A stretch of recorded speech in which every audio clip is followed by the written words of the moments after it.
Buddy.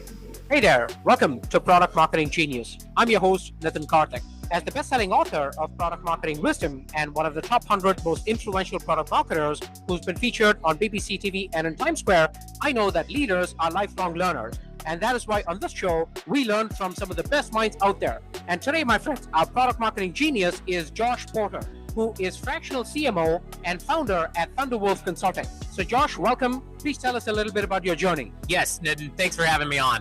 I really appreciate it. So a little bit about my journey. I did demand generation marketing for financial services for about 10 years.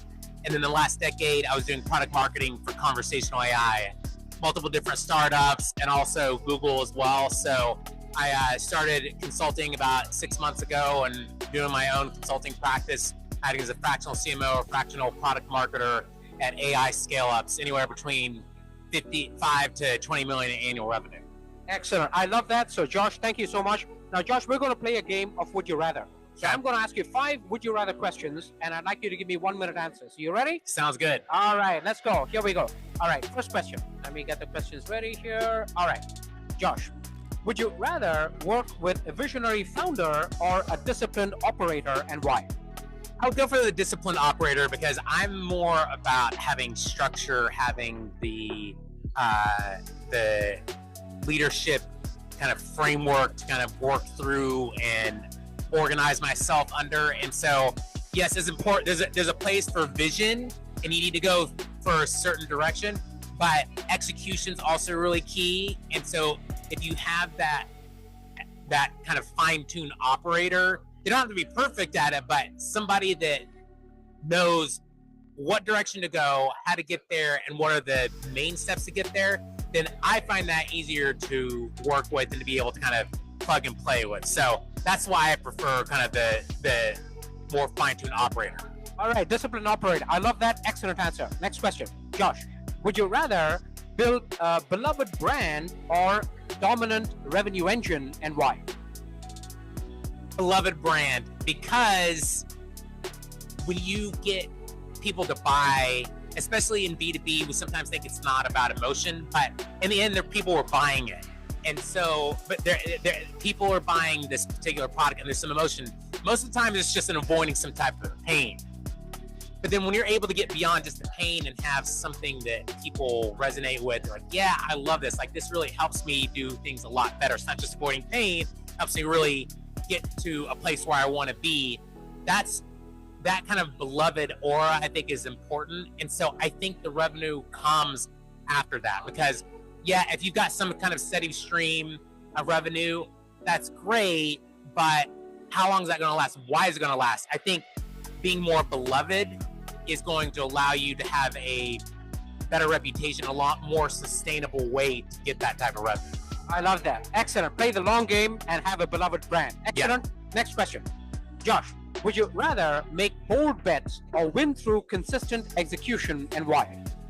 I'm actually going to say bold bets, and I know that sounds a little bit different than some of the answers from previous, but I think bold bets are, if you want to stand out, especially in a saturated market, especially with AI, where everybody says they do AI, you got to be able to take a stand. And sometimes that bold bet isn't doing some brand new product. Sometimes it's just about the positioning, and as marketers, it's about telling the story about your product. So maybe telling the story about how to use your AI in a different way, whether it's doing specific practices at work, or maybe doing something with the way you interact with other people. It's not necessarily the boldness of the product, although it can be that, but it's about the boldness of positioning it, telling the story about the product. Because that's where, as product marketers, again, we're supposed to help products stand out. And if you're doing the same thing that everybody else is doing, you're just working in a sea of sameness. Right. Avoid the sea of sameness. I love that. Excellent answer. Yeah. Next question. Josh, would you rather launch something risky that might redefine the market, or something safe that will sell immediately, and why? I'm going to go kind of to that last question about doing something bold. I want to do something a little more risky that could define the market. And it depends on the situation, but again, with a lot of AI products out there, there's so many different things that people can say, well, I can do this. A lot of Me Too products, right? So a little bit different from the answer that I gave previously, whereas it may not have to be a different product, it may just be the positioning and the messaging that you do. But when it comes to doing something kind of bold and risky, it kind of goes to this point of you're going to have to try something that your competitors haven't done. And again, it also goes back to what can be the bold and risky thing. That could be really connecting with your customers and saying something that nobody else is saying, but it really resonates with your customers. So having that boldness of saying, well, none of my other neighbors down the block are doing the same thing. None of the other competitors are saying this. But that's when, if you're taking that risk, that can help you define a market. Because I'll give you an example. At one company I was at, we were looking to redefine what AI was from conversational AI to generative AI.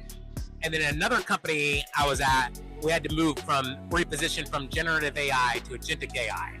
And so that, when you're leading those types of discussions, those types of positions, you have to come up with a certain opinion that's bold, that's different, that could define a category instead of doing what everybody else does. Don't do what everyone else is doing. Excellent answer. Absolutely fabulous. I love it. Last question, Josh. Would you rather be known as the best storyteller in tech or the best strategist in tech, and why? Storyteller. Because again, product marketing is about being able to create this narrative around a product. You know what? Maybe a product isn't the best product out there for whatever, its capabilities are. But when you are able to tell a story around why it can help people do a thing that they want to do, what's the actual value that they get from it, and what's the pain that they're going to avoid, that storytelling capability is what connects with people. A strategist, they have their place. That's great. It's about kind of planning and organizing. And I absolutely believe that that's an important piece. For me, having the ability to be a storyteller, to connect with people on why they should do a thing and give an example of what that looks like, I think is what I like to go for. Excellent. I love that. Stories are what move hearts and minds. So I love it. Excellent answer. Folks, there you have it. Please reach out to Josh for more insights. And for even more insights, check out my book, Product Marketing Wisdom, at productmarketingwisdom.com. And see you next time on Product Marketing Genius.